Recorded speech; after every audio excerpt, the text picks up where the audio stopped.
नमस्कार। आपण जीवन में जार जिते कम आसतु ना कहीं जदि जीवन में आप गोटे भी भूल कम करदेवे ना से लोक आपण को पछरे केबे भी अनेबन से लोक आपण को से गोटे भूल पाई केबे भी माफ करबन। गोटे उदाहरण रे आपण को बुझाउछ गोटे धड़ा कागज रे गोटे सिंपल डॉट टे दिया है आपण से धड़ा कागज रे काहा को लक्ष्य करिवे से पूरा धड़ा कागज को ना सिंपल से डॉट को निश्चित भाव आपण को लक्ष्य ना से डॉट ऊपर अटकी जीव सेमिति आपण जिते भी भल काम करत जदि गोटे भूल काम करदेवे सोसाइटी सेटा को पॉइंट आउट करके रहिबो तो केबे कहार पाई आपण ठीक करूछंदी कि भूल करूछन सेटा जज करंतुनी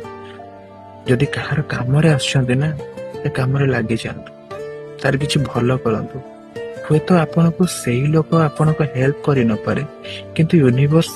सबुर हिसाब रखे से आपण को जेमिति ना जेमिति सहायता करिवो आ सेति पई आपण केबे कहार सहायता करिबा छाडंतु।